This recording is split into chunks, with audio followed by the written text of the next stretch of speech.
Hello everyone, welcome to my YouTube channel. আজকে ভিডিওতে তোমরা পাবে ক্লাস 6 এর সোশ্যাল সায়েন্স 1 নম্বর পার্ট আমাদের পৃথিবী। সমস্ত পার্টের প্রশ্ন উত্তর খুব সহজ করে দেওয়া হয়েছে যাতে তোমরা খুব তাড়াতাড়ি শিখতে পারো। তাই ভিডিওটি শেষ পর্যন্ত দেখো এবং ভিডিওটি ভালো লাগলে অবশ্যই চ্যানেলটি সাবস্ক্রাইব করে রাখবে। অনুশীলনী 1 নম্বরে রয়েছে নিচে প্রশ্নগুলোর উত্তর লেখো। ক নম্বর প্রশ্ন হলো পৃথিবীর পরিবারটির নাম কি? উত্তর হবে সৌরজগৎ। খ নম্বর প্রশ্ন হলো পৃথিবীর উপগ্রহটির নাম লিখো। উত্তর হবে চন্দ্র। 2 নম্বরে রয়েছে সৌরজগতে গ্রহগুলোর নাম সূর্য থেকে একাদিক্রমে লিখো। তাহলে লিখবে বুধ, শুক্র, পৃথিবী, মঙ্গল, বৃহস্পতি, শনি, ইউরেনাস, নেপচুন। 3 নম্বরে রয়েছে চন্দ্র সূর্যের তুলনায় অনেক গুণ ছোট হলেও পৃথিবী থেকে কেন দুটিকেই সমান দেখায়? তাহলে লিখবে চন্দ্র সূর্যের তুলনায় বহুগুণে ছোট কিন্তু পৃথিবীর খুব নিকটে অবস্থিত, তাই পৃথিবী থেকে চন্দ্র এবং সূর্যকে প্রায় সমান দেখায়।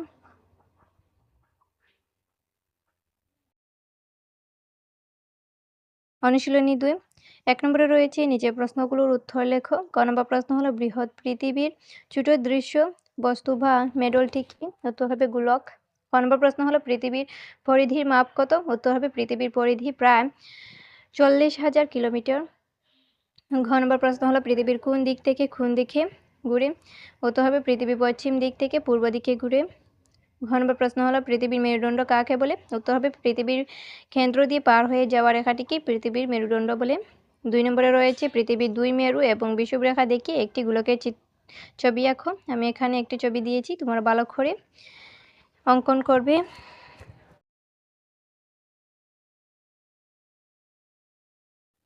অনুশীলনী 3 1 নম্বরে রয়েছে নিচের প্রশ্নগুলোর উত্তর লেখো। ক নম্বর প্রশ্ন হলো অক্ষরেখা কাকে বলে? উত্তর হবে বিষুবরেখা সমান্তরাল করে ক্রমে উত্তর ও দক্ষিণ দিকে কিছু বৃত্তাকার রেখা কল্পনা করা হয়েছে, এই রেখাগুলোকে অক্ষরেখা বলে। ক নম্বর প্রশ্ন হলো বিষুবরেখার কৌণিক পরিমাণ কত? উত্তর হবে 0 ডিগ্রি। ঘ নম্বর প্রশ্ন হলো সুমেরু এবং কুমেরুর কৌণিক পরিমাণ কত? উত্তর হবে 90 ডিগ্রি। 2 নম্বরে রয়েছে বিষুবরেখার বিষয়ে বর্ণনা করো। উত্তর হবে বিষুবরেখা হলো পৃথিবীর মাঝখান দিয়ে পূর্ব থেকে পশ্চিম দিকে অঙ্কিত একটি কাল্পনিক রেখা। এটি পৃথিবীকে উত্তর গোলার্ধ ও দক্ষিণ গোলার্ধ এই দুই সমান অংশে বিভক্ত করেছে। বিষুবরেখার অক্ষাংশ হলো 0 ডিগ্রি। 3 নম্বরে রয়েছে একটি গোলকের চিত্র অঙ্কন করে প্রধান অক্ষরেখাগুলো নির্দেশ করো। আমি এখানে চিত্রটি দিয়ে দিয়েছি, তোমরা ভালো করে দেখে নাও।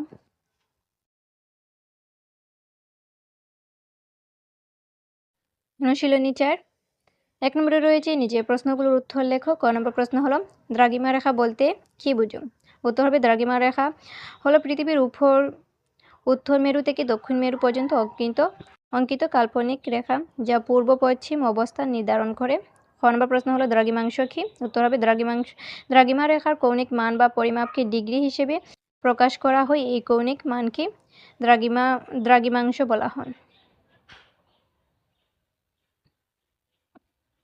গ নম্বর প্রশ্ন হলো পৃথিবীর পূর্ব ও পশ্চিম এই দুই প্রান্তে মোট কতগুলো দ্রাঘিমা রেখা কল্পনা করা হয়েছে? উত্তর হবে পৃথিবীর পূর্ব ও পশ্চিম এই দুই প্রান্তে মোট 360টি দ্রাঘিমা রেখা কল্পনা করা হয়েছে, 180টি পূর্বে ও 180টি পশ্চিমে। ঘ নম্বর প্রশ্ন হলো মুখ্য দ্রাঘিমা রেখা কি? উত্তর হবে মুখ্য দ্রাঘিমা রেখা হলো 0 ডিগ্রি দ্রাঘিমা রেখা যা ইংল্যান্ডের গ্রিনিচ শহরের উপর দিয়ে গিয়েছে এবং যেখান থেকে পূর্ব ও পশ্চিম দ্রাঘিমাংশ গণনা করা হয়।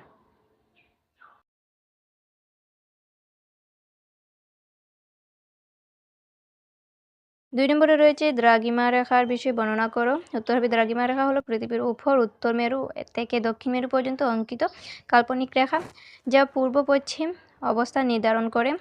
0 ডিগ্রি দ্রাঘিমা রেখা হলো গ্রিনিচ মানমন্দির দিয়ে অতিক্রম করা প্রধান মধ্যরেখা যাকে প্রাইম মেরিডিয়ান বলা হয়।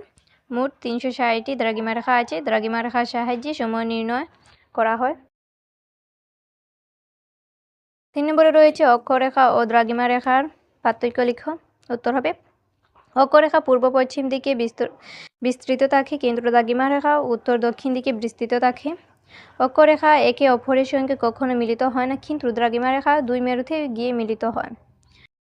অক্ষরেখা কোনো স্থানের উত্তর বা দক্ষিণ অবস্থান নির্ণয় করে কিন্তু দ্রাঘিমা রেখা পূর্ব বা পশ্চিম অবস্থান নির্ণয় করে। অনুশীলনী 5 1 নম্বরে রয়েছে নিচের প্রশ্নগুলোর উত্তর লেখো। ক নম্বর প্রশ্ন হলো নাসার সম্পূর্ণ রূপটি লিখো। উত্তর হবে নাসা সম্পূর্ণ রূপ হলো national aeronautics and space administration. ক নম্বর প্রশ্ন হলো সূর্য কার চারিদিকে পরিভ্রমণ করে? উত্তর হবে সূর্য তারাখারাজ্যের বা মিল্কি ওয়ে গ্যালাক্সি কেন্দ্রের চারিদিকে পরিভ্রমণ করে। গ নম্বর প্রশ্ন হলো পৃথিবীকে নিজের মেরুদণ্ডে একবার ঘুরতে কত সময় লাগে? উত্তর হবে 24 ঘন্টা সময় লাগে। ঘ নম্বর প্রশ্ন হলো অপসূর এবং অনুসূর কাকে বলে? উত্তর হবে যখন পৃথিবী সূর্য থেকে সবচেয়ে বেশি দূরে থাকে সেই অবস্থানকে অপসূর বলে, আর যখন পৃথিবী সূর্যের সবচেয়ে কাছে থাকে সেই অবস্থানকে অনুসূর বলে। 9 নম্বর প্রশ্ন হলো পৃথিবীকে সূর্যের চারিদিকে একবার ঘুরতে কত সময় লাগে? উত্তর হবে প্রায় 1 বছর সময় লাগে। 2 নম্বরে রয়েছে আহিক গতি কাকে বলে? এর দুটি ফলাফল লেখো। উত্তর হবে পৃথিবীর নিজ অক্ষের উপর পশ্চিম থেকে পূর্ব দিকে ঘোরাকে আহিক গতি বলে। এর দুটি ফলাফল, দিন ও রাতের সৃষ্টি হয়, সূর্য পূর্ব দিকে উদয় এবং পশ্চিম দিকে অস্ত যায় বলে মনে হয়। 3 নম্বরে রয়েছে বার্ষিক গতি কাকে বলে? এর দুটি ফলাফল লেখো। উত্তর হবে পৃথিবীর সূর্যের চারিদিকে নির্দিষ্ট পথে 1 বছর ধরে যে পরিভ্রমণ করে তাকে বার্ষিক গতি বলে। এর দুটি ফলাফল হলো ঋতু পরিবর্তন হয়, দিন ও রাতের দৈর্ঘ্যের পরিবর্তন হয়। 4 নম্বরে রয়েছে একই সময় পৃথিবীর দুই ভিন্ন অঞ্চলে কেন দিন রাত্রি হয় না? উত্তর হবে পৃথিবীর সবসময় নিজের অক্ষের উপর ঘুরে, ফলে পৃথিবীর এক অংশে যখন সূর্যের দিকে মুখ করে থাকে তখন সেখানে দিন হয়, একই সময় অন্য অংশ সূর্য থেকে বিপরীত দিকে থাকে তাই সেখানে রাত হয়। এই কারণেই একই সময় পৃথিবীর দুই ভিন্ন অঞ্চলে একসঙ্গে দিন ও রাত হয় না। এরপরে রয়েছে ভেবে বের করো। ক নম্বর প্রশ্ন হলো আমরা দিনের বেলা আকাশে তারা কেন দেখতে পাই না? তাহলে লিখবে আমরা দিনের বেলা আকাশে তারা দেখতে পাই না কারণ সূর্যের আলো খুব উজ্জ্বল। সূর্য পৃথিবীর সবচেয়ে কাছের নক্ষত্র। দিনের সময় তার তীব্র আলো চারিদিকে ছড়িয়ে পড়ে এবং আকাশকে খুব উজ্জ্বল করে তোলে। তারারা আকাশে তখনও থাকে কিন্তু তাদের আলো খুব কম। সূর্যের বেশি আলোর কারণে তারার কম আলো আমাদের চোখে ধরা পড়ে না, তাই আমরা দিনের বেলায় আকাশে তারা দেখতে পাই না। ক নম্বর প্রশ্ন হলো রাতের আকাশে চন্দ্র কেন সবসময় দেখা যায় না? তাহলে লিখবে রাতের আকাশে চাঁদ সবসময় দেখা যায় না কারণ চাঁদ সবসময় একই জায়গায় থাকে না। চাঁদ পৃথিবীর চারিদিকে ঘুরতে থাকে, ঘোরার সময় কখনো চাঁদ সূর্যের দিকে থাকে, তখন তা দিনে দেখা যায় না। দিনে দেখা যায় বা একেবারেই দেখা যায় না, এই অবস্থাকে অমাবস্যা বলে। আবার যখন চাঁদ পৃথিবীর বিপরীত দিকে থাকে তখন সূর্যের আলো পুরো চাঁদের উপর পড়ে এবং আমরা তাকে রাতে পূর্ণিমা চাঁদ হিসেবে দেখি। এই কারণেই রাতের আকাশে চাঁদ সবসময় দেখা যায় না।